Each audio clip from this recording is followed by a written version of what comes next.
as that was all going on, and a lot of money raised too. So congratulations again to everybody there. As we continue on here, we've got some more photos to show you of an event that just again took place in connection with Tom Alfano's office here just days ago, and this was your first annual soccer clinic. This is kind of, I guess, if you're successful with the basketball tournament, why not turn to the soccer fields too? Well, the kids from Elmont Floral Park, South Floral Park, North Valley Stream, and West Hempstead and Franklin Square came down to the Dutch Broadway School to participate. It was coached by my intern staff, led by Akil Rodney and community leader Leroy Graham. Akil is a superstar high school soccer player. And that's no joke. He's a superstar. He really is, and he's going places. And he's also a fine young man. The Long Island Rough Riders, which is a pro soccer team, also taught at the clinic. Over 300 young people participated. The kids learned to play soccer, how to pass, shoot, juggle, dribble, and take the ball downfield. They played and they learned about teamwork, sportsmanship, and wellness and fitness. And they were grades 1 through 8. And it was a great success. The last day we had a big pizza party for them, and they received their medals and their special T-shirts that they received. And I want to thank all 30 volunteers for their hard work. And believe me, Mike, it was super hot out. It's super hot and a lot of work, and you're keeping the kids in place and making sure nothing happens and teaching them at the same time some skills that hopefully they're going to take to another level. And there's some of that right there. And you mentioned the 30 or so volunteers that you had there, Akil Rodney being part of that.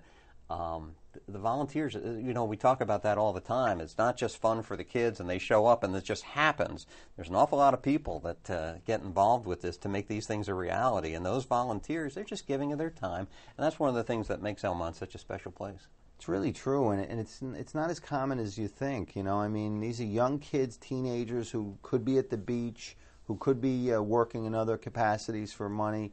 And I have a great internship program, and I have dedicated young leaders. And I'm telling you, we stay in touch with these people, and they go on to good things in their lives. And they know that life is a two-way street and that I'll always be there for them, too. And they realize that. And you're never too young to understand that, right? When you give, it's the obligation of those of us who, because we do know a lot of people in this life. When you're out 7 nights a week, you tend to meet thousands of people over the years. And they know that I will do whatever I can to aid and assist them in their careers. And we've helped a lot of people who have gone through my internship program to get into certain schools, to write letters of recommendation, to help them with their careers once they graduate.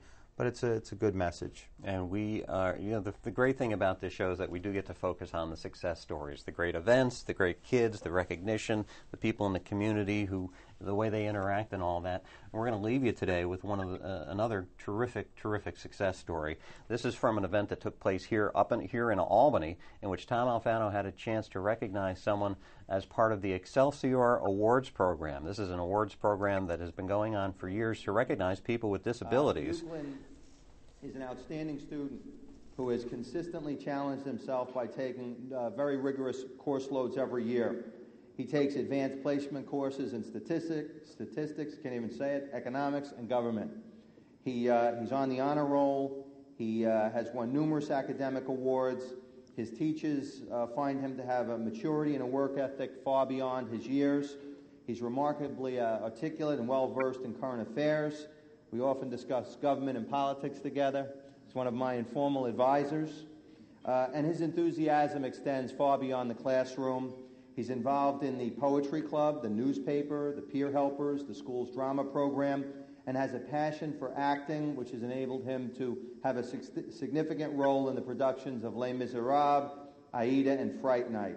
He's just a dedicated student. He'll be going to college next year, not far from where we are now in New Paltz, and he has not allowed his left hemiparesis, which means that the left side of his body is not as strong as the right side of his body, to at all interfere with his work as being a leader in his high school, a leader in his community, and his parents and relatives are with us proudly today, as I am proud of Euclid today, for overcoming the obstacles that have been in his path and for being a great New Yorker and someone that we will look to in the future to do great things. Thank you all for being here.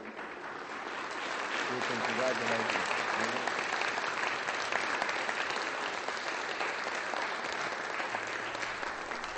again, that's just one of a great success story, one of many that comes out of the Elmont community. Yeah, and I want to commend Leader Tedisco. He puts this program together, and it is probably the most inspiring annual program that we do in Albany, citing the achievement of disabled Americans and how they don't allow their disability to interfere with their achievement and their giving back to the communities. It is probably, as I said, the most inspiring event that I attend in Albany annually. We've got just 1 minute left to this program to finish up with, and we'll go back to what we started with at the very beginning. You've got a new Senate Majority Leader. His name is Dean Skelos, and there's a lot of questions now as to what is going to happen here in Albany, particularly on probably the most important issue facing all islanders, and that's high property taxes. Dean Skelos just came out of a meeting this weekend with the governor and the Speaker of the Assembly saying that for him is number one. I think jobs 1, 2, and 3, right? Is that what he said? That's what he said, and that's what it is. I mean, we live there. We pay the taxes. We know how high they are.